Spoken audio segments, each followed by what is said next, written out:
G5 jet. I'm on my way to a brand new kit. Welcome back, eSIM Studios YouTube. We are live on this Tuesday, July 14th. Glad you could join us today. So we're gonna be doing this live stream, obviously here on YouTube, but I'm gonna start a live on TikTok. Now I know I've talked a lot of shit about TikTok lately, but I'm on a burner phone. I'm on a burner account, and actually over this past week, it's been going fantastic. I'm like, well, damn, how come I haven't jumped on there earlier? Well, I reminded myself pretty quick why I kind of refused to get on there, but it's going great over there. I have just in 1 week, I have like almost, I think 5,000.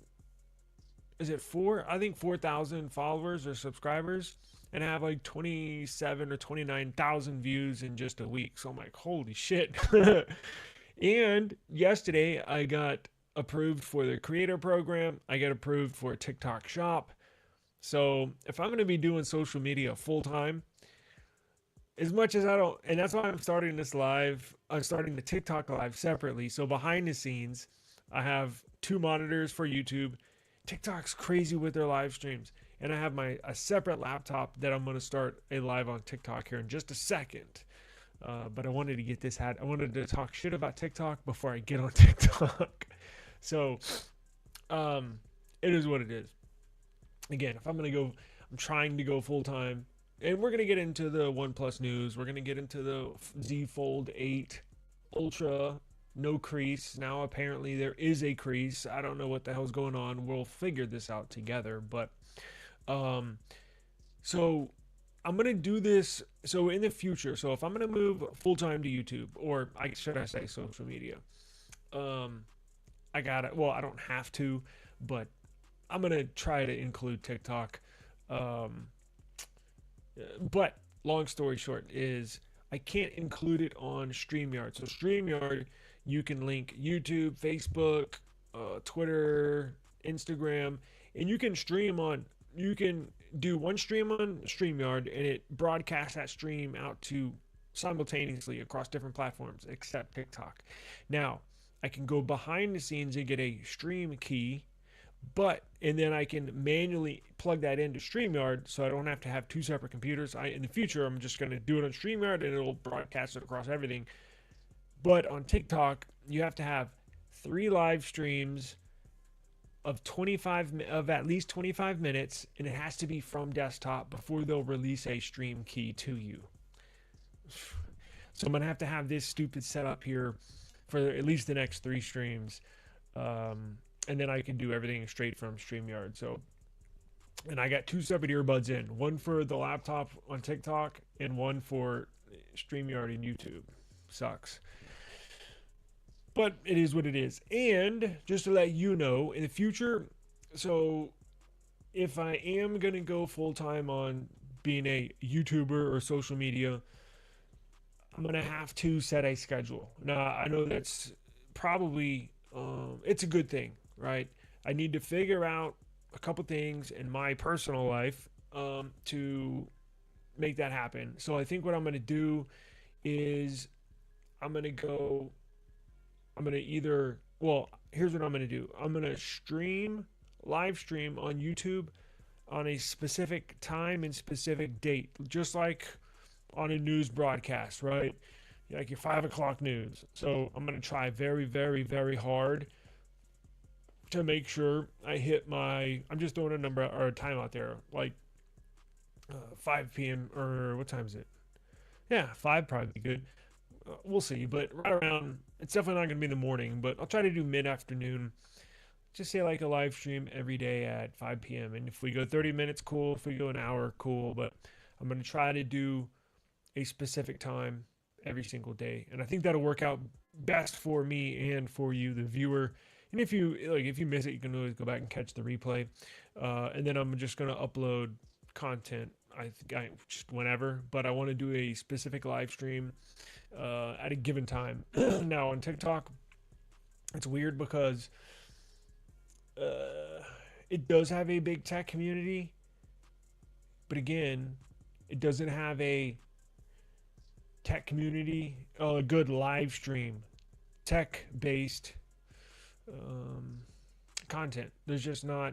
There's a lot of tech people on TikTok, but it's missing something. I don't know. Look. I don't get on there. I don't scroll. I don't like. All I do is post and get off. But it is what it is. Gonna miss OnePlus. I bought their entire ecosystem for the last 5 years. Probably will move to Samsung next year. Yikes. It's not a bad thing, but what OnePlus phone do you think was the peak of OnePlus in your opinion? Probably the. Ooh. It's either going to be now or not now, but like the last 1 or 2 years, or going back to the OnePlus 13 was a classic. I love the OnePlus 15, but I think for me, peak OnePlus was probably OnePlus 7, OnePlus 7T. Those were some of my favorite OnePlus devices. Probably these.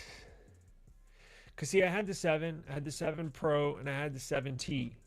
Now the 7T they did not sell. I don't think they sold in America. We'll pull that up here in just a minute. Yeah, it really does suck. It sure does. We'll review all that. I want to get your opinion on the new Pixels, and I also want to discuss the Crease dilemma with the new Samsung Galaxy Z Fold 8 Ultra and/or other foldables. But let me do this real quick. Give me just a second. Let me go live on TikTok. I got to get these 3 streams on TikTok knocked out so I can get my stream key, so I can plug the stream key in StreamYard so I can do it all. I got 2 separate setups. Look, I got 2 earbuds. I got a microphone on this for TikTok, and I have a microphone for YouTube. It's a pain in the ass. I don't know why they make it like this. So give me just a second. Let me go live on here. And I promise I won't talk any shit about TikTok. Well, I got that out of the way. I just wanted to go live on YouTube first, explain myself, and then be all cheery on you. I'm just trying to get past these. It's so crazy how they have their... people are addicted. Like, I didn't realize, honestly, and I'm the fool, I guess. I didn't realize TikTok was like this big of a deal. I kind of keep my distance with it, and that's why I just post, I get off. I'm going to go live, I'm going to get off. I don't get involved with, there's a bunch of weirdos on there, man. And there's a lot of misinformation out here. There is a ton of, and not just on TikTok, but a lot of social media. And look, I get fooled too, and I don't ever try to misinform you. And if I do, I will certainly come and correct myself if I get better knowledge and or more details down the line. Just like with the Pixel prices, or no, excuse me, it was the storage variants. I was off a little bit, right? But I came back and said, hey, this was where I was wrong. This is where it's going to be correct. And there's a lot of misinformation on social media. My wife was showing me a couple of videos today, and I was just like, oh my God. Like, why don't you comment on their videos and tell them they're wrong? She's like, I don't want to, I don't want to do all that. I'm like, well, good thing I'm not, a scroller, because I might say something that I might regret. Not, calling them names or anything, but there's just some people out here that are so convinced that something is so A, and it's just not. But that's the world we live in. Let me go live here, and we'll knock out these 3 streams. Let's see here. And if you are on TikTok, if you do have a burner phone, if you do have a burner account, my link is down below in the video description under the follow section.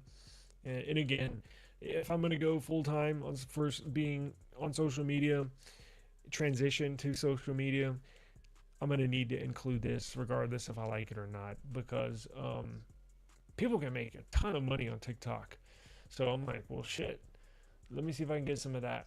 So I don't know how to, it is difficult. It is it is crazy how many options. You got to download this, you got to download that just to go live.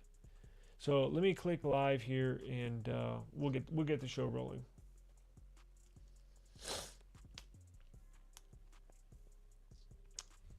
I guess we're good. Let me check. Yeah, so here's what I want to do. I want to get everybody's opinion. That, this is a great question. What is peak OnePlus for you? That's what I want to know. What is peak OnePlus? Give me like one or two phones in the span of like 1 to 2 years. What's like the best era of OnePlus? So we're gonna discuss the good old days with OnePlus. We're gonna discuss your favorite devices from OnePlus. Maybe it's a tablet, right? Maybe it's some earbuds. Maybe it's a couple of phones. I'm gonna give you mine and to let you know kind of where this went wrong.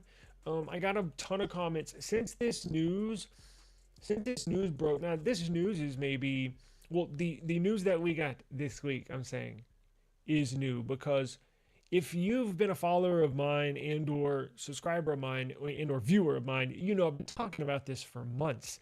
So this is not really news to us, but some people are just getting word of this, believe it or not. And I have a couple of videos that I posted on YouTube months ago that was kind of foreshadowing these days that we're in right now. And people are like shocked. Oh, I can't believe it, this and that. And there was one comment. I'll see if I can go find it. And I don't think he's American or from America. I think he's in India. He's like, well, how could they do this to us? We're such big fans.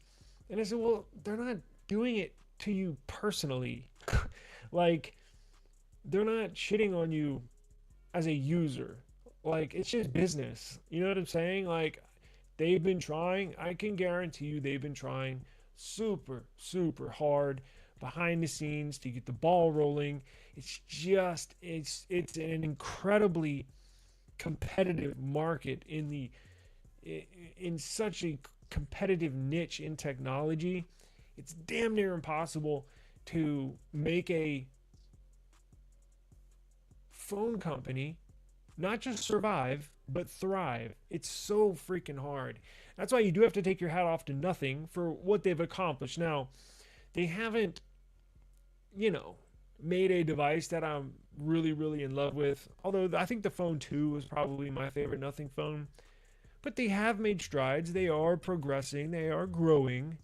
But they're never going to be what OnePlus once was. You know what I'm saying? It's just not going to be that. So we'll discuss everything. Let me just make sure.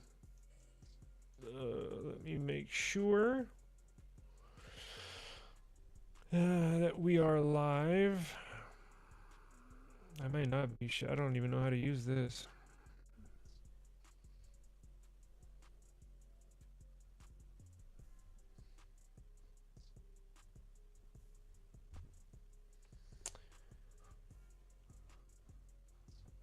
No sound detected.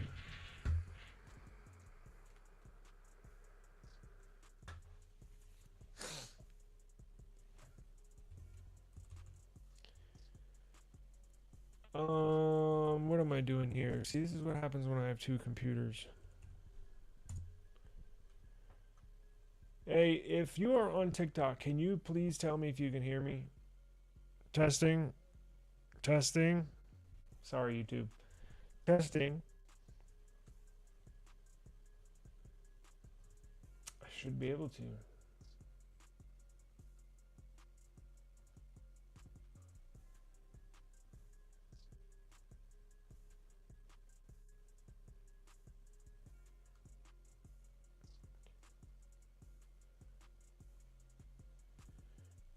Let's see here.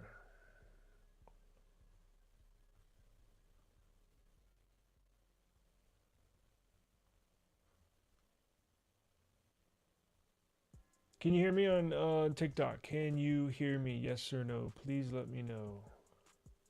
Can you hear me? Are we good? Okay, perfect. Thank you. Appreciate it. So, just to let everybody know on TikTok, YouTube, give me a second to explain everybody. So what I'm doing I'm new to TikTok, right? Content creator on YouTube. Gonna include TikTok. However, to include TikTok on my StreamYard, which is what I use to broadcast one stream to broadcast to many different platforms. TikTok told me I have to stream 3 times of at least 25 minutes before they'll give you my stream key. Now I can take that stream key from TikTok and then plug it into StreamYard, and then I can have one stream that'll broadcast onto multiple social media platforms. So these first 3 streams here, it's going to be a little off, quite frankly. But you know, here in a week or so, we'll have everything. It'll look nice. Ordered brand new 4K cameras, so everything's gonna look much nicer, sound better, have graphics. Cause I really can't pull many graphics up, screen share and stuff like that. Anyways, okay. So welcome to eSIM Studios. We talk technology, news, reviews, all that good stuff. Today we're discussing OnePlus. What is your favorite OnePlus era? Please let me know. I'm going to give you mine. I think mine is probably a little bit of now and a little bit of the past. So I think peak OnePlus is probably, because remember they had an off year. Well, more than a year. They had a downturn probably right around the OnePlus 9, OnePlus 10. I did have the 10T. I did have the 9, but it seemed like they were struggling trying to find their road. Their design language was not that appealing. So I think peak OnePlus was probably now with the 15 and the 13, right? Especially with this design. And then I think probably OnePlus 7 and OnePlus 7T was my favorite. Now they had that little teardrop. The 6T was phenomenal, and then the 5 pretty good. The 3T that I had is pretty good. But I think they hit their stride right around that 7. They made a lot of headlines with that camera. That do you remember that camera that would pop up out of the top of the phone right here? Pretty cool. So that's probably my favorite era of OnePlus. Let's see what some of y'all are saying. In the US, it's just Apple, Samsung, Google, and Motorola for any major carrier. I would not include nothing because it doesn't work with Verizon, if that's correct. That's correct. And they have issues with AT&T. So if you go back and look at some of my video history, I've had issues with Cricket, with AT&T, with Verizon on nothing. Yeah, see, they still have for as much progress as nothing has made, they still have a long way to go. And for the life of me, I can't figure out why they can't get the basic things right on these nothing phones. You're going to sell a phone in the United States, yet it doesn't work with 2 out of the 3 biggest carriers. Like what? Like, I don't understand what's going on behind the scenes, why they can't figure this out. Like, I know I'm not the only one with these issues because I've been on Reddit and I've had people comment in my videos saying, yeah, it doesn't work. They've confirmed because with this new phone 4A Pro, I was like, I know this can't be right. I mean, they're selling them at Best Buy. It's not on the beta program anymore. It's official. It's like, what the hell is going on? It's like little things like that. Is somebody? I know Carl Pay doesn't live in the U.S. He lives in London. Is anybody telling him this? Like, it seems like very simple steps to take to get your phone compatible with carriers in the U.S. Like, I don't get it. A lot of this stuff is just I don't get it. There's little things like that that really, really, really rub me the wrong way. Just the bare freaking basics. They can't get. I don't get it. So, I know. I don't. And that's, I think in yesterday, on my stream yesterday, when we were mentioning the last couple of phone manufacturers that are actually officially available to the U.S. consumer, that's why nothing didn't immediately pop up in my head, because I still honestly believe for as far as they've come, they still have a ways to go. And that's why I don't think people even take them serious at the moment, because AT&T and Verizon don't fully work on these devices. What? So, yeah, they have a ways to go. You think OnePlus 12, OnePlus 13? Yeah, the 12 was cool. I had the emerald green OnePlus 12. That was a really nice color, and I think the OnePlus 12 had the very best camera sensors out of any out of any one out of any OnePlus device. OnePlus 12 was phenomenal cameras, and that's when they had that partnership with Hasselblad. Man, that was peak. That was probably peak, at least for cameras. It was peak OnePlus. Let's see here. I might have to start thinking about importing phones now that there's even less options. Losing LG Mobile in 2021 was a real kick in the tooth. Yeah, I had a lot of LG phones. I'm sure as many of y'all did. I can't remember the model names, but they had some of the very best displays. And of course, they, like Samsung, who makes their own displays, LG made their own displays. A lot of their phones. I had plenty of their phones. Yeah, they closed shop a while ago, right? We're talking probably, when did LG? What did you say? 2021? Why does it seem like they left way before that? Huh. Let's see. I mean, I really like the OnePlus 12 because it had the best camera instead of video output that had 50 wireless charging and 100-watt charging. You could emulate GTA. Interesting. But I think more people would probably pick the OnePlus 7 or even earlier models. Yeah, my favorite early model was probably the 7T, the OnePlus 7T. For some reason, it kind of reminded me, do y'all remember the HTC phones? They had the kind of like curved back, and it was all metal construction, just fit in your hand perfectly. Felt like a really, really good device. And you know what we need to discuss probably tomorrow is the iPhone 20. Have y'all heard what Apple's going to do with the iPhone 20? Now I know people on TikTok may not know. I like to troll Apple. I like to shit on Apple, but I do give them credit when credit's due. The iPhone 20 looks like a fantastic build. A fantastic build. So we'll get in that tomorrow because I came across some news today and my jaw hit the floor when I was reading it. So definitely not going to want to miss tomorrow's news on the iPhone 20. It's going to be their 20th anniversary edition. They're cooking up something really, really, really cool. I think a lot of iPhone users are going to like.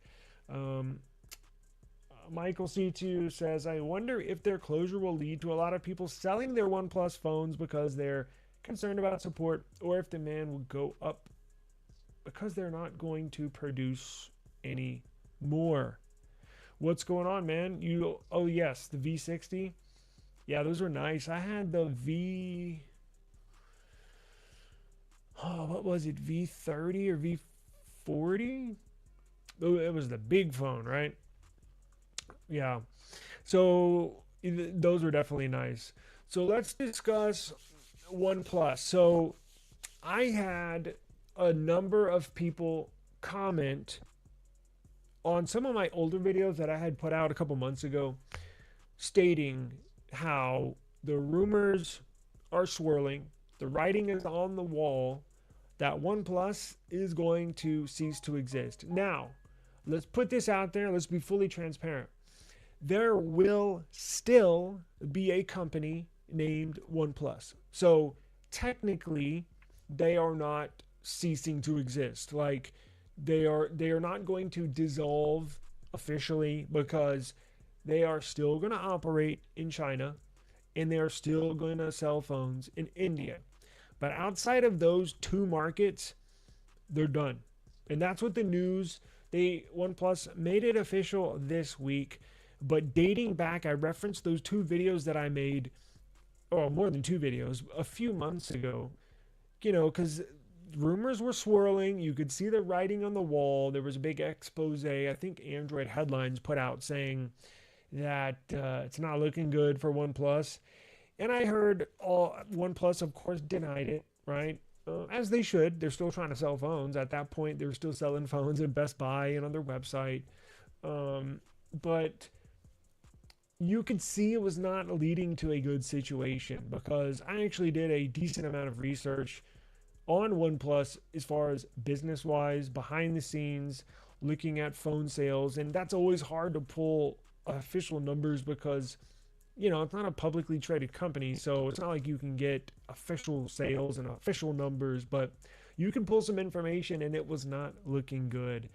Oppo, parent company, BBK, put a ton of money into OnePlus, and they were not seeing the returns from OnePlus, meaning revenue back, profit, positive profit margins. It was just not there, and they were operating like this for years, maybe 5-6 years. So at some point, you got to pull the plug. Now, they're still going to operate in China and India, as I mentioned, but this week they officially announced they're pulling the plug on the global market, specifically North America and Canada.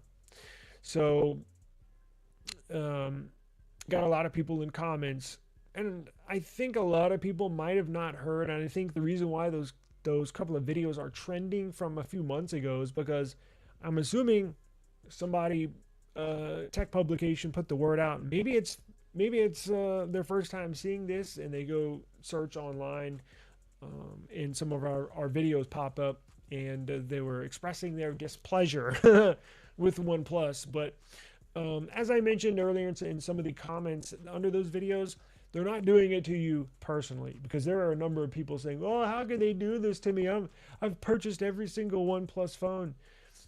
They're not doing it to you personally. Like, it's just business. Like, it's not. Trust me, if they could sell phones to you for the next 10 years, they would do it. They would love to sell you phones. But at some point, if you're operating at a loss for the last 6 years, they're going to pull the plug at some point. So it's not I guess you can blame OnePlus, but as I mentioned earlier, this market is incredibly competitive. It's dominated by essentially a couple of manufacturers, and then everybody else is left for scraps when it comes to sales, right? Apple, Samsung, and then everybody else. Now, we'll get into Pixel here in a minute. Their market share has slowly been creeping up, but we'll have to see how it's going to look after these Pixel 11 series comes out. I think so. Coming up for OnePlus, you're still going to get the OnePlus 16. It looks like a pretty cool device. Now, I personally don't think it's going to be worth it. It's just going to be a China-only model. And here's the kicker, because in previous years, you could buy a OnePlus 15 China version, and then companies like Giztop would essentially flash the global ROM onto that phone, making it compatible with users outside of China. But here's the little catch, is that with the OnePlus 16 that they're going to launch in China only, there's no global ROM to flash on this phone. You see what I'm saying? There's not going to be a conversion that makes it easier for global users to use this phone. It's going to be China only. So you're going to get an operating system that's in Mandarin. Now, you can set the system settings to English, but it's still not the same. I got a OnePlus 13 China model, and I was going to convert it to the global ROM myself, so I didn't have Giztop or anybody do it for me. So I got the OnePlus 13 China model. You can change these settings to English, but it only changes about 70-75%, maybe 80% at the most to English, meaning there's still 20, 25, 30% of the operating system and or apps that are in Mandarin. So it doesn't make for the very best experience. And it's kind of weird because China, they have all these kind of separate rules as far as what they'll allow onto their devices. So they have a separate app store. They have separate social media. They have separate all sorts of stuff. So when you get the phone, you're like, what the hell is this? Now you can put the Play Store on there, and I think it has a special version of the Play Store. But you can obviously download and flash the American Play Store, but it's just not the same. And that's what I'm saying. Sure, you could probably buy a OnePlus 16 if you want one, but it's not going to be the very best user experience. So, you know, it is what it is. Now, here's the thing. I don't know if they're going to be selling that OnePlus 16 in India. And I have not heard anything in regard to the R series. The OnePlus 15R. It's like the watered down version of the flagship device, a couple $100 less. Very popular device. But I haven't gotten any word on that, and I don't know if they're going to sell that OnePlus 16R in India, or are they just going to have India as their, or are they just going to sell budget and mid-range phones in India, and then sell budget, mid-range, and flagship in China? We have no idea. I'm not even sure they know, to be completely honest with you. Now, they are going to convert the operating system to Color OS, right? Which I know some current OnePlus users, I think most are okay with this. I know I've heard some people that are not okay with it, but still on OnePlus 12, going to run it into the ground. Think I'll go Pixel after that. Really? Yes, because the sale in India, they have Oxygen. Got you. You buy in India. Yeah, I know. India's got a lot of good smartphones. I'm using it as a webcam. My Motorola got it in India, right? I'm using it as a webcam. It's probably why it doesn't look as good, right? It's not a traditional webcam. But I got a 4K webcam on the way, so don't worry about that. But yeah, I've purchased a few phones in India. We just don't know how this is going to play out. Time will tell. But the big news today, OnePlus has officially announced they're going to be no more in the global market. So the parent company, Oppo, is going to be taking that spot. Now, for everybody in the United States, we don't know what this is going to, what this is going to look like. Is Oppo going to open up sales to the US? Here's what I think is going to happen. I don't think they are until this current administration is out of office. You see what I'm saying? So, and you can read into that as much as you want, but that's just my opinion. I think that's the reason why they have not. And look, they might not at all. To be honest with you, they just might not. They've survived essentially without the U.S. market, which is pretty incredible. But, there's some tariff things. There's some, Oppo is a China company. Now, I know what everybody says. They make some fantastic smartphones. If you've never used a Chinese device, an Android phone, because I'm sure there's a ton of iPhone people here on TikTok that are watching me. These Chinese Android phones are freaking incredible. Incredible. Insane. And us US users, we're blind to it because for the most part, they just non-existent here. But for those of y'all that do not know, they make some of the very best smartphones in the world. They are incredible. So they're surviving without the U.S. market. And the reason why I don't think they come to the U.S. market is just because some trade issues, to be honest with you. So that's why I said until the administration is out or they have a change in trades and or some kind of lift or ease on tariffs, they might, but they might not. So those of y'all that do want to buy an Oppo phone, and Oppo makes OnePlus, owns OnePlus, share a lot of same familiar hardware and software. We'll just have to wait and see. Time's going to tell. I have no clue where this is going to go. You've got a OnePlus 13R, and I'm in the UK. Will I get updates in the future? Yes, you will. So I'm glad you brought that up so we can knock that question out of the way. So here's what OnePlus is going to do. So we got the news that OnePlus is exiting the global market. So here it brings up a great question. So what happens if you have a current OnePlus device, right? Are they still going to update my phone? Like what's going on? So technically, yeah, well, the answer is yes. I'll just put it that way. The easy, fast answer is yes, you're still going to get updates. Now, here's the more technical side and explanation. So, whenever a manufacturer, let's just say, well, OnePlus is a good example, or Motorola, just throwing them out there. Whenever they launch a phone and they want to put Android as the operating system, if you've ever used Android, turned on or restarted your Android phone lately, at the very bottom on the boot screen, on the splash screen, when you start it up, the boot animation, it'll say powered by Android, right? And to officially have the Google Play Store on that device, you have to sign a contract with Google for their terms and services for that Play Store certification on that device.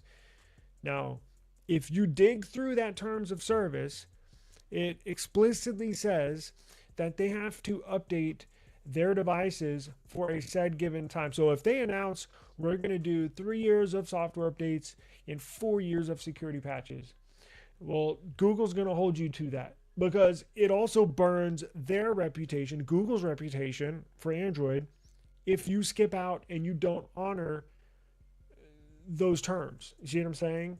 So they're legally bound to update and or support your software, your device, even if your company goes under. It does say that as well. Now, has there been a company that's gone? I don't think that's really been tested, those terms of service. Maybe it has, but to my memory, I can't think of any. This might be a first case scenario, but what they're doing, so their plan is, so you're still going to get updates, because remember, OnePlus is still technically going to be a company. It's just going to operate in China and India. However, people like me, people like you that have a OnePlus device, you're still going to get updates. Now, here's their plans. It's Oppo owns OnePlus. They're going to convert your software from Oxygen OS, which is what OnePlus uses, into Color OS, which is what Oppo uses. Now, Oppo is the parent company. They operate OnePlus. Color OS with Oppo and Oxygen OS with OnePlus. They're essentially carbon copies. The code is very, very similar. In fact, if you had a Color OS device and a Oxygen OS device, if you're flying around in the operating system and the settings, doing this and this app and doing that and that app and in that app on a different another phone, you forget sometimes if you're using Oxygen OS or Color OS. It's that similar. The code is almost identical. So what they're going to do is they're going to encompass, Oppo is going to convert the current OnePlus devices on Oxygen OS. They're going to convert everyone to Color OS. And then it makes it easier for Oppo and their developers to fully encompass all the remaining OnePlus devices and then get them on the same update cycle, update schedule. They don't have to have two separate teams of developers. You know, they don't have to pay a whole nother team of Oxygen OS developers. They can just, it's much easier when you have one source code as far as Color OS is concerned than having two. Even though they're similar, it's just way easier just to have everybody on Color OS. It just is. So that's their plan. Now, when they're going to do that, I have no clue. It's probably going to be, I'm thinking, here's my guess. I'm guessing they're going to convert current OnePlus and Oxygen OS users to Color OS, I think, before the end of the year. So the new OnePlus 16 that's going to be China only, that's coming out in, I think they're announcing it in October, and then they're going to launch it in November. And then I think that December, right around before the new year, I think they're going to convert all, not all, but a large majority of Oxygen OS users that are OnePlus to Color OS. That's what I think is going to happen, because they have not made any statements when it comes to the conversion. So current OnePlus users, don't rush to sell your phone. They're not going to just drop OnePlus support, right? They're still going to support your device, your phone, and they're going to be held to support your device for whatever device you have and whatever update schedule that said device came with when you purchased it or when it was launched brand new. Because a lot of people still have many, many, many years of updates to go, like the OnePlus 15. What does it have? 6 years of updates, I think. 5 years of OS, 6 years of security, I believe. So we still have a long ways to go. But I fully expect them to support these devices for sure. Let's see. Basically, Chinese phones are number one in innovation. Yeah, I would not argue that point. LG Mobile closed in 2021. Damn. Yo, that seems like they closed shop a long time ago. I mean, I guess it was what, 5 years ago. It's still. But it was a minimum variable. You know, the updates were quite minimal. For what device? For OnePlus, I get updates monthly on mine. Thanks for clarifying. It's a mess here, Ben. I've heard that OnePlus aren't honoring warranty. They are instead giving €100 vouchers, but the online store is empty. So when it comes to that, if you're warranty, so I've heard Oppo is going to be covering warranty. So here's what I would do. And you said you're in India, correct? Or no, is it Europe or India? I can't remember. Anyways, here's what I would do. If you have a warranty concern, it's probably going to be handled by Oppo. So I know you can probably get, it says, euros. You're obviously in Europe, right? They're instead giving €100 vouchers, but the online store is empty. Yeah, and here's what they're doing. So I heard in Europe, if you go on the OnePlus website, they're actually sending potential customers of OnePlus devices in Europe. They're rerouting those. So when you click on an item, it's actually on the OnePlus website. It's actually taking you to an Oppo product, a similar Oppo product. So I'm assuming they're going to be handling warranty claims. It's got to be a headache. It has to be an enormous headache for them to dissolve a global company and confine it to one or two regions of the world. But what I would do is probably, and you know what, I might do this for you on the next live stream. When I get done with this, I'm going to look into that for you and see about potential warranty issues. If you do need warranty, or if you get a green line on your screen, which happens sometimes, who do you go to? Who do you get it replaced with? There's got to be a contact and or some kind of online center that consumers can reach out to when it comes to that type of thing. So join me on the next live stream and or the next live stream. I'm gonna look into this here when this is done. Let me write this down so I don't forget, because if I don't write it down, I'm gonna forget. Let's see.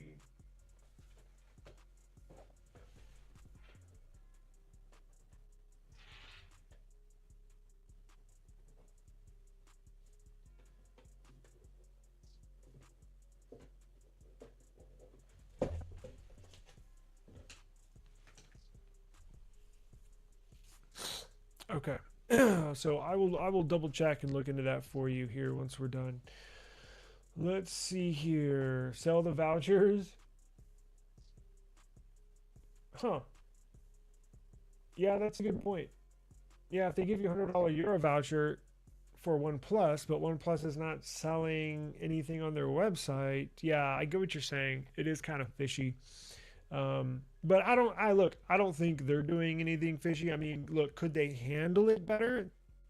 I'm sure they could, but I'm sure it's an enormous. I bet everybody's rolling their eyes like, oh man, this is going to be a pain in the ass on the company side. You know what I'm saying? Like dissolving a company with thousands of employees and warranties and products. It's got to be. I'll see what I can find for you and let you know in the next live for sure. I'll certainly do that. Now, I wanted to get in. If you have any more questions, please ask. But I wanted to get into where I was. Excuse me. I wanted to get into where I was incorrect, where I was wrong. I'm wrong every now and then, like everybody else. I'm only human, right? So there was a leak. I put out a video yesterday. Now, I did delete the videos. I said, you know what? I can't have this out there. Let me pull them down. So I pulled them down. Now, what did I pull down? Well, yesterday I put out a video because there was a leaked on some information with an included video that I even inspected, but apparently the video that I watched was either not the device that they were claiming it was, or it was a fake. So what am I talking about? Well, the upcoming Samsung foldables are coming out on July 22nd. The Samsung Galaxy Z Flip 8, the Samsung Galaxy Z Fold 8, and the Samsung Galaxy Z Fold 8 Ultra. Now, the big deal, the whole story around the video, uploaded video, was that this new foldable from Samsung was going to have a zero crease display. Now, I know a lot of people that have not used a folding phone. When you fold it open, it's not a real flat display like this phone, right? Like, say you could fold this phone in half, like fold it like this, like a sandwich. Well, there would be a little crease right there where the hinge is, right?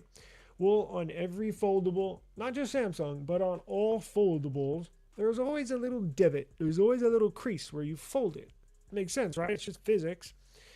Well, each and every year, we always hear when this new Samsung foldable comes out, we always hear, oh, it's going to be, when they have those stupid launch things and they stand up there and tell you all about this phone. Oh, and it's going to blah, blah, blah, blah, blah. Well, they always say, somewhere in there, they always say, the crease is 32% less prominent than in years past. And then another year comes and they say, oh, this year is 43% less prominent than the years in past. And then, every year they're telling us it's getting smaller and smaller and smaller. But they've been telling us that for like the last 5 freaking years. You would think after 5 years there would be no crease, right?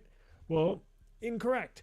Now, the info I got yesterday was that, what do you know? Samsung eliminated the crease. It is a completely flat plane when you open it up. Now, this was a big deal because Apple is coming out with their iPhone Ultra. It's Apple's folding iPhone, right? Now, Apple's been working on this for probably 6 years. Like, this is not new to Apple. I know it's new to the users out here, to me and you, but it's not new to them. They've been secretly working on a foldable iPhone for the last 6 to 7 years. And they've actually had some decent prototypes that have been close to being an official product. But the number one reason why for the last few years that they did not put a folding phone out is because it had a crease in it, in the display.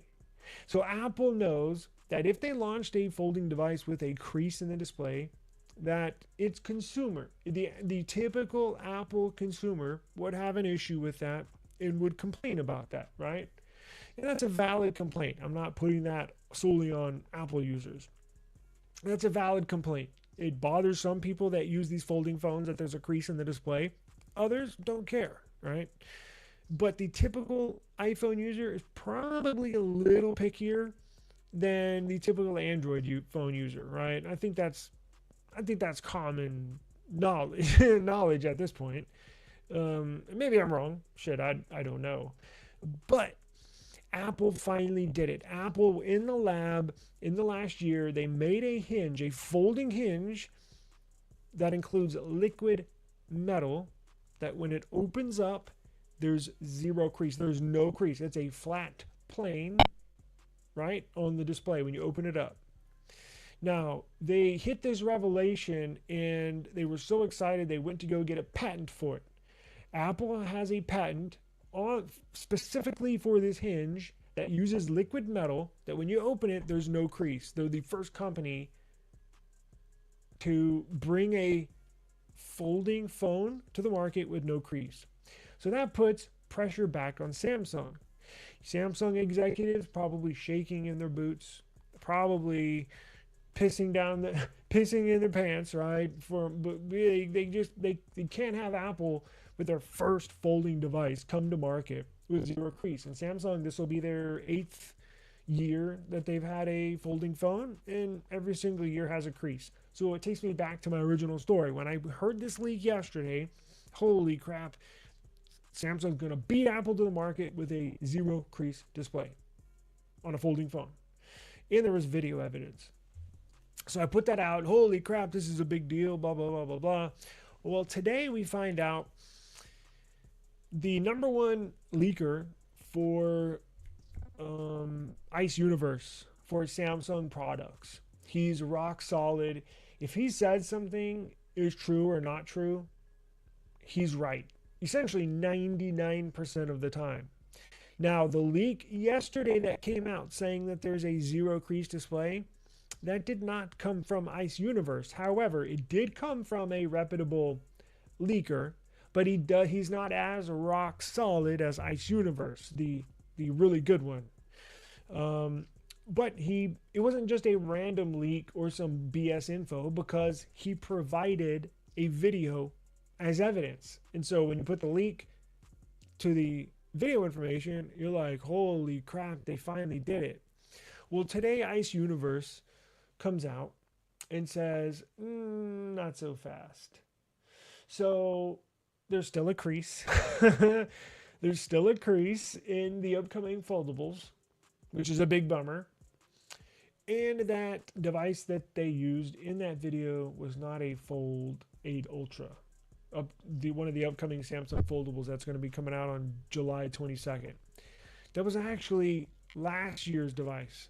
But what he did not say, and what had me scratching my head in wondering, well, if it wasn't a Fold 8, then I still remember seeing no crease in that video. So it had to have been a non-production unit of a Fold 7, last year's model, but maybe it was a device that they were testing hinges out on. Hinges that when you open it up, maybe it does produce a flat plane with a no crease. But maybe they didn't choose to mass produce that Fold 7, last year's Fold 7, with that specific hinge, because that's why you test these devices, right? Maybe, I don't know, after 100,000 folds, maybe the screen cracks. Maybe the hinge fails, the hinge mechanism. Maybe that, maybe it fails after 80,000 times. That's what they do. That's why they have R&D. That's why they test these devices. Maybe Samsung thought, oh, we got a hinge here that produces a zero crease display when you open it up. All right, cool. Well, send it to the lab. Let's test it. And they have these machines that open and closes it, hundreds of thousands of times, if not 1,000,000 times in the span of like a month or whatever, right? Well, maybe after 100,000, 150,000 open and closings, the screen cracked, or it produced a black, because remember, these are OLED panels. Maybe it produced that black blob in an OLED panel, or something happened. That's what I think it was, because after seeing that ICE Universe thing, I was like, damn, so that was a Fold 7 in the video? But then I thought, well, wait a second. The Fold 7s last year that they produced had a crease in it. So how does this one not have a crease? And that's when I started thinking, now, we don't know, but common sense would say, well, it's probably a pre-production unit from last year's Fold 7 that had a hinge they were testing out. And when it works, it looks great, right? Zero crease, flat plane.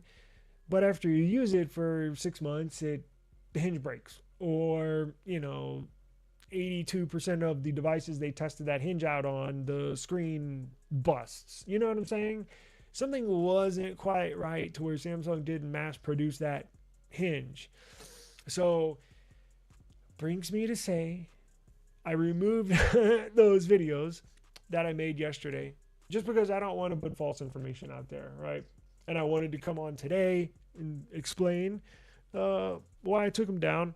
and the true factual information behind the scenes that's going on. So, um, all I know a lot of Samsung fans were really, really happy yesterday, and I hate to bust your bubble if you haven't already heard, but I know a lot of people are going to be disappointed. Look, that's a enormous, enormous advantage Apple's going to have over Samsung. Is now, look, we haven't seen any leaks. We haven't seen anything in person. Nothing's been recorded. Nothing's been put on video. Apple is supposed to have a zero crease display, and I know they've been hard at work. So, knowing how anal Apple is about their products and their quality control, I'm going to take their word for it. So, I'm just going to, until we see the iPhone Ultra and it does have a crease, then I'll change the narrative. But until we see that, I'm going to roll with a zero crease display on this iPhone Ultra that's coming out. And it looks like Samsung's going to have to take another back seat, because I do not see Samsung selling or breaking records with these foldables. Now, I mentioned in the past that I was not going to get a flip series. I can't do the foldables, the ones that fold like the Fold 7. I just can't do it. I love the flips, the ones that open up like this. It just takes me back to, when I first got cell phones back in, I think my first cell phone was in 2000, 2001, and I was like 17 or 18 years old. It takes me back to those days. So that's why I like to flip, whatever. But I said I was not going to buy one this year because they're essentially the same thing every single year. And then we got word that the flip series, they were going to stop the flip series and then just go with the book style foldables. I think Samsung is raising the prices on their foldables, as most all companies are raising prices on their electronics and cell phones, and not to mention outside the tech world, right? I think Samsung is going to be shocked at the number of sales that they're going to see this year. I think their sales are going to plummet. Now, I'm not a Samsung hater. I know I'm new on TikTok. Everybody on YouTube knows I love Samsung. In fact, I use one as my daily driver, so I love Samsung. But I'm just honest. I know that might be rare now online. I'm just honest. I love Samsung, but I don't think they're going to sell many foldables. I just don't. Especially with Apple coming out with theirs. And it's going to be the opposite for Apple. Apple is going to sell a gazillion iPhone Ultras. They're a new foldable, a gazillion. They're going to break records. The profits are going to soar, right? It's going to be insane. These things are going to sell out like hotcakes. And they're going to start out at like $2,200 just for the base model. Like, it's going to be insane.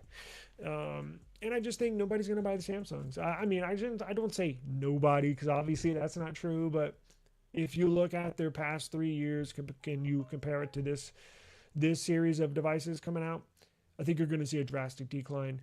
For one thing, the prices are going to be exorbitant. They're going to be sky high, right? And essentially, you're getting the same phone as last year. Now, they do have a new passport style foldable that's coming out to compete. It's going to look similar to like the iPhone Ultra as far as dimensions, but I think that'll be, out of all the 3 foldables for Samsung, I think that's the one that's going to do the best. But it doesn't look good for Samsung. Now, their mobile division has been losing money. I think it's their first quarterly loss, or it was a fiscal year loss their mobile division has had, as far as they've made less money compared to any other year. So we'll see. I don't know. The iPhone Ultra is going to be coming out here in September. The Samsung foldables are going to be coming out on July 22nd. Now, if you're interested in getting one, and look, I think I'm going to get one too. I'm not a foldable, but I think I'm going to get the flip, and only because apparently it's going to be the last year they're making these. So I think I'm just going to grab one because I love that phone. But if you are interested in getting a Samsung foldable, they're also releasing new watches, new wearables, and I heard a tablet is on the way as well, like the Samsung Galaxy Tab S12 series. stick around, subscribe to the eSIM Studios channel. We're going to cover this extensively. Hell, I think I'm probably going to go live when they do their Unpacked event, just so we can finalize specs, we can finalize the price, we can finalize. If you're new to the channel, I love to go online to see what trade-in deals, to see what the very best deal you can get on a Flip 8, right, or a Fold 8. We'll see the best trade-in deals. We'll look at the carriers. We'll look at see how much Samsung's given you for last year's Fold 7, Flip 7, and see the best carrier deals as well. So we're going to cover that extensively. We're also going to cover the iPhone launch as well.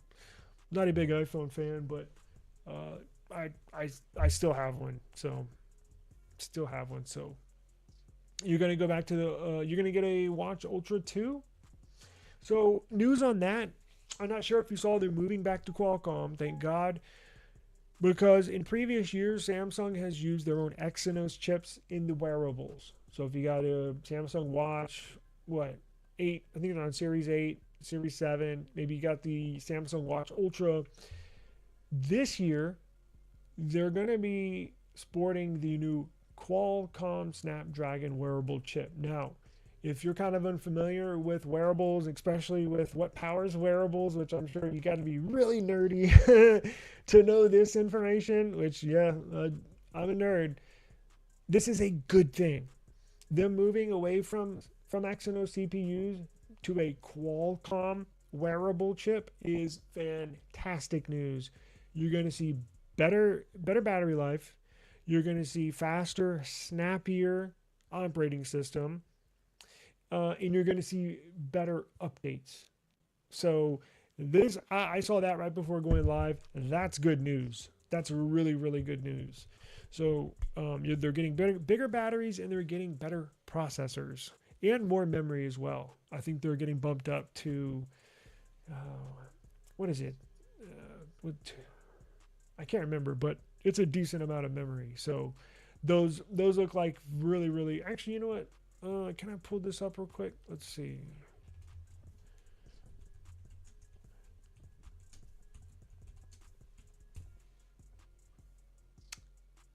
Oh, son of a bitch.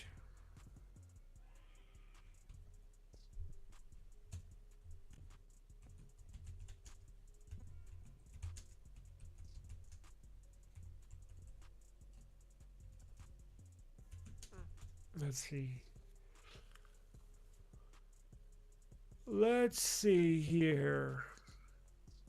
So here's what we got for the Galaxy Watch Ultra 2. And these are being launched on July 22nd as well. So let's see here.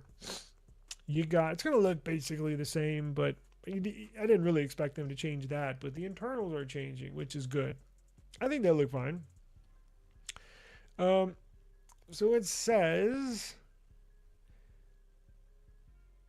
it's getting more RAM, more storage, up to 64 gigabytes of internal memory, getting bigger batteries.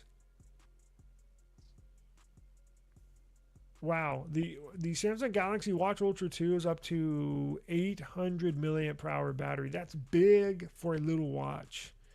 So I think that thing should last a while. Here's another thing that's good news if you're a wearable lover. They're bumping up the internals. So it's getting Wi-Fi 7 and Bluetooth 6 connectivity. I'm going to repeat that. Wi-Fi 7 and Bluetooth 6.0 connectivity. That is music to my ears. That is fantastic. Because maybe you don't have a Wi-Fi 7 router at home. Maybe you don't have Bluetooth 6.0 earbuds. But what it will do is future-proof this watch. Future-proof the watch that you're going to get if you're planning on getting the Watch Ultra 2. But maybe you don't have a Wi-Fi 7 router now or Bluetooth 6.0 earbuds, but I guarantee you in a few years you will. So that's good to see, because the last thing you want is to update. Look, these are expensive. The last thing you want is to upgrade a wearable that is expensive, and then, a year or two down the line, because we don't upgrade wearables yearly, do we? I'm not a big wearables user or fan. Well, I shouldn't say fan. I just don't wear them, right? I like them. I just don't typically wear them.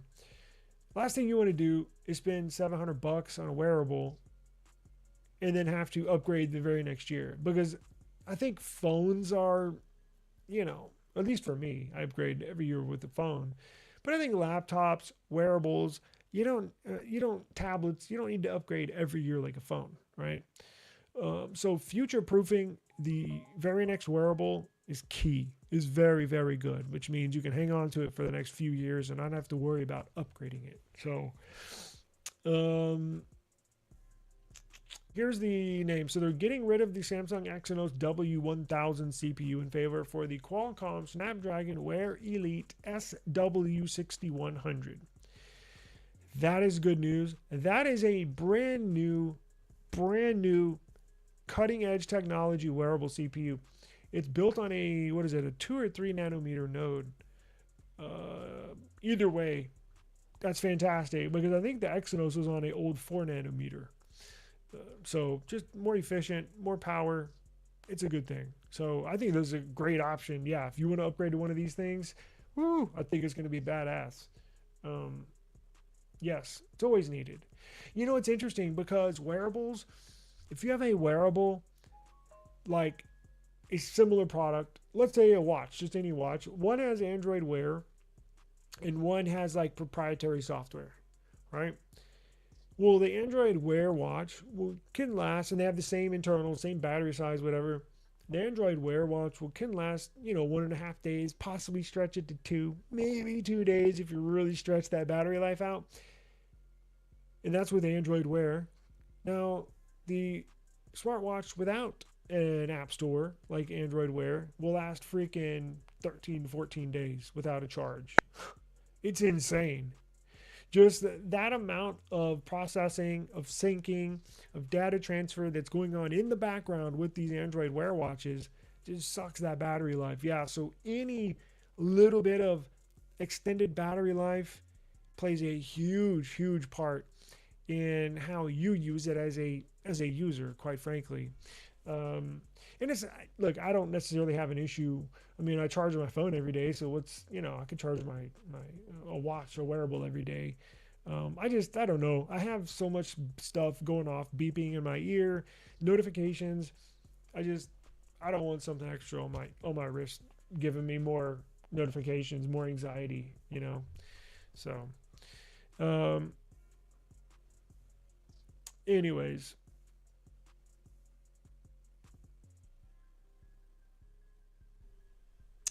Let's see here. Damn it.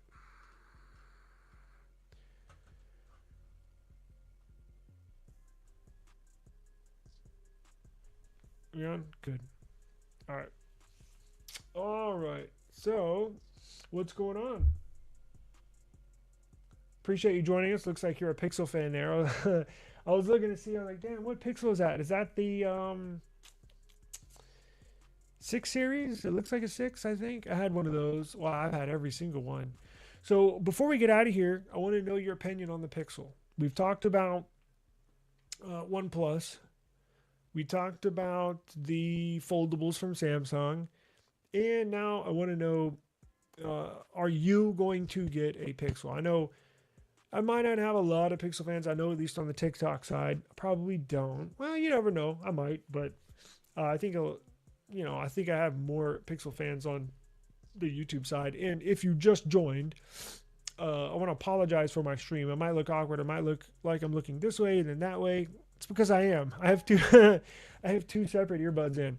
I just got on TikTok, so they have this stupid thing where I have to get a stream key. I have to stream 3 streams for at least 25 minutes before they give me my stream key. So I can take that stream key, plug it in StreamYard, and then I can have one stream, one camera, one ear, one audio source that I can disperse to all different platforms. So I'm having to do 2 separate streams at the same time. So bear with me for the next few days, and we'll combine the stream and it'll look much more professional. But until then, you got to make do with what we got to make do with. But oh, that's an old picture. Yeah, I was thinking. I think I had that same color. If that's, and maybe the pink one. I think I had a white one. It's a good phone. That was the first year, but you know what? The Pixel 6, when it was introduced with Android 12, I'm not sure if you had a lot of bugs on that phone. Oh my God. I loved the design. I was so excited when those Pixels came out, but my God, it launched with a ton of bugs. It was a rough year. I think for the first 6 months of that phone, um, it was a headache. And I think just right before the Pixel 7 launched is kind of when they ironed out all those bugs. It took them damn near 9 months to kind of iron out all the bugs on that Pixel 6 series. Because Android 12 was a huge change. In fact, that was the last Android version that I really felt had change in it, that actually looked different, that felt different. Going from Android 11 to Android 12, that was a big deal. Now, every Android version since then, it's kind of looked the same. I'm not going to lie. I'm like, that's why I was going to put my S26 Ultra on the beta version. I'm like, what's the freaking point? Like, I don't even see any difference, to be honest with you. So, Android 12 was awesome. Yeah, I really like that phone. Yeah, but here's the thing. Yeah, no, the Pixels, look, they're pros and cons to each phone, right? They're very pretty simple, pretty basic. Um, but I'm gonna be honest with you. After like 6 months, I kind of get bored using them. It's almost too basic for me. Like I want a little more customization. You know, I want to do a few more things on there that the software honestly doesn't allow. But um, the cameras, I think some of these Chinese manufacturers, I think, look, there used to be a time where Pixel was far and away the best camera phone. And I know. I got iPhone people watching. That's my opinion. That's my honest opinion. I think Pixel took the best photos in certain conditions. Look, I know you can compare and contrast a picture from iPhone and a picture from Pixel. And sure, there'll be a couple of shots where the iPhone will look better. And there's a couple of shots where the Pixel will look better. But those days are long gone. Right? Depends on the lighting and all this stuff. But I prefer Pixel. Those days are long gone. I think these Chinese phones have blown past Pixel. I think Pixel's been sitting on their hands. Maybe not. Maybe, that's just how I perceive it. But they were far and away the very best camera phone for years. And it seems like just over the last 2 to maybe 3 years, I would say about 2 years, these Chinese phones like Oppo, Vivo, just incredible, absolutely incredible hardware, incredible software, quite frankly, right? I mean, let's be honest, that's what the computational stuff, that's what Google does to make their photos look so good. They got a lot of work to do. So I want to see now with these new Pixel 11s, there is all new hardware from what I understand. New camera sensors in the back. And they should be pretty good. So I'm gonna hold reserve judgment for when we get ours in. But I can't wait to see what they have. I can't wait to see what they have up their sleeves. Yeah, software updates, and that's one thing that always, I think Pixel users, that's one thing that the software updates is what, it's right there at the top of the list. What people use Pixel's software updates are right up there. And look, remember, as of a few years ago, they were at the very top of the game when it comes to software updates. And now you have Samsung sometimes beating Google to the punch, releasing a monthly security patch faster a few days earlier than what Google does. So people have caught up to Google with the cameras. Companies have caught up to Google, I'm talking about Android, to Pixel when it comes to updates. So Pixel is they're in a really, man, it's it's stiff competition. It is very, very stiff competition. But, we'll have to wait and see. We're getting price hikes just like with everything else across the board, which sucks. Price hikes, and on the base models, you're getting less storage, which sucks too. But the colors. I've always had an issue with Google with Pixel in these colors. I feel like each and every year they miss on the colors. Now, I always settle because I've purchased every single Pixel ever produced and good, dating back to Nexus. So I've settled on one of the colors, but it's not a real happy pick. Like I'll just settle for white this year, or damn, I'll just get a black this year, or the obsidian, whatever stupid name they give the color black. Or like this year hibiscus. I'm like, what color is that? What is hibiscus? It's the dumbest thing ever. And the other issue that somebody pointed out a little while ago, or earlier today, they always put the one color that I do like from the Pixel lineup, they always put on the base model.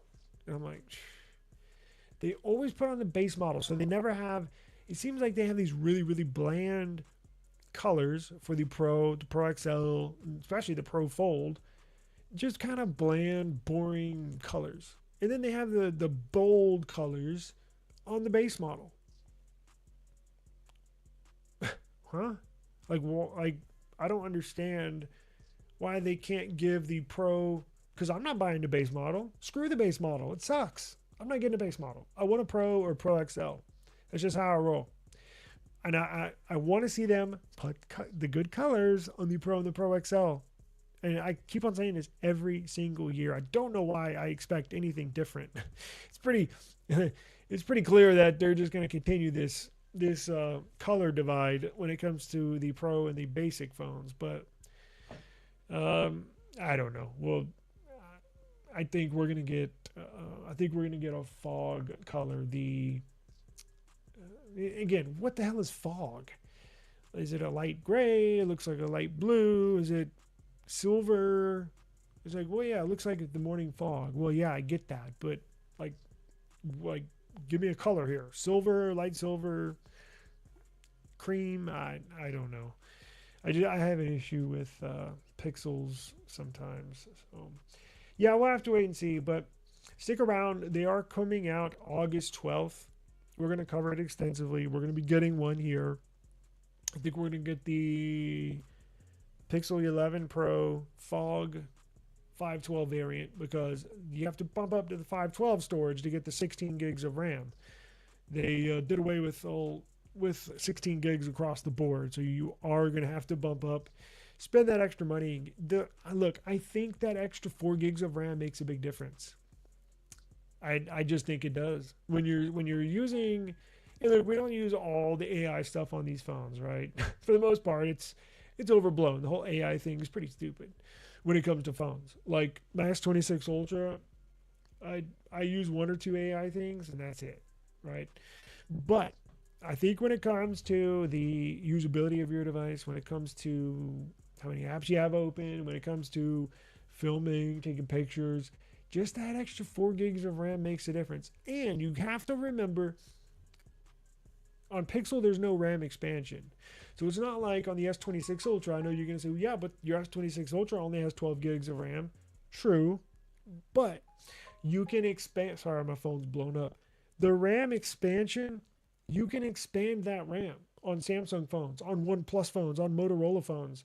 If your phone only comes with 12 gigs of RAM, you can allocate 4, 6, 8, 12 gigs of memory and move that over to RAM. So you could have a 12 gig of RAM S26 Ultra, but I can also add another 12 gigs from the storage into the RAM. So 24 gigs of RAM technically in here, right?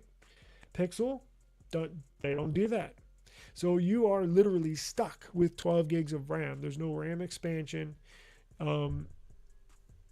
And it sucks, quite honestly. That's why you don't ever hear me complain about the RAM on here or the OnePlus phone, right? I think it comes with 16 gigs of RAM, and I think you can expand it another 16? What is it? 16? Well, I guess let's find out.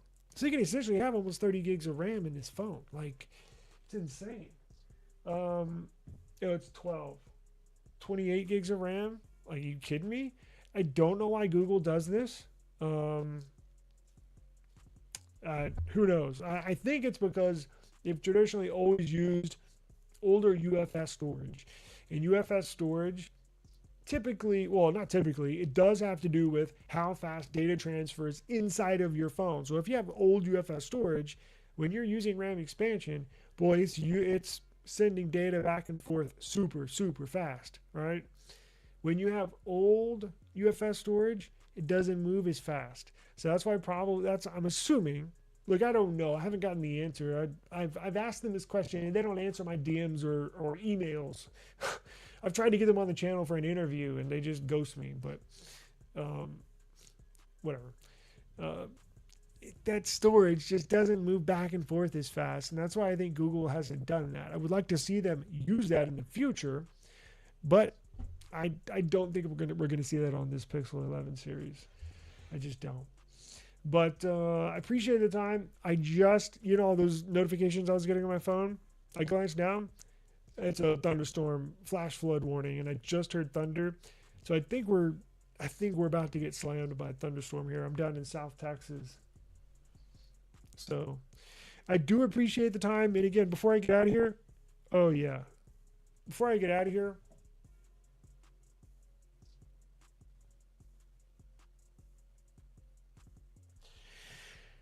I want to appreciate you for stopping by. And for those of y'all on TikTok, bear with me.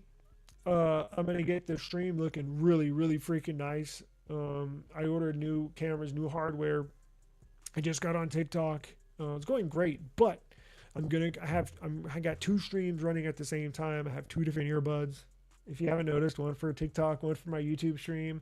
I have two different microphones, one here and one here. TikTok's making me stream, what is it? At least 3 streams for at least 25 minutes, and then they'll release the stream key. I spent literally all day, well, not all day, a few hours trying to get my stream key from TikTok so I can plug that into StreamYard, right? And then I can just have one stream on StreamYard that broadcasts to all the social media accounts. So I don't have to do this 2 thing where I'm going back and forth looking at each. It kind of looks dumb, let's be honest, right? It looks stupid. But that's what I got to do for the next, I guess 2 more streams. But bear with me if you like technology, if you love technology. Subscribe if you're on YouTube. Subscribe to eSIM Studios on YouTube. If you're on TikTok, subscribe to eSIM Studios on TikTok. We are going to be covering all these launches here extensively, and I do appreciate your time. I'm going to get out of here before we get slammed. Appreciate it. Take care, and I'll see y'all on the next one. Peace out. Now I got to figure out how to turn this stream off. I can turn it on, but I have no clue how to turn it off. Well, we'll figure it out. The camera looks horrible. You know why? It's because I'm filming on my my laptop camera. If you're like in TikTok probation or whatever it is, I can't choose an external camera for my video source. It's only letting me use my laptop camera. That's how much the video feed blows. Everybody knows how bad on-device cameras are on these laptops. Yeah. All right. Well, let me get out of here. I appreciate the time. YouTube, I'll see y'all tomorrow. Yeah. Woo. I just need my space right now. Fresh off the G5 jet, I'm on my way to a brand new kit.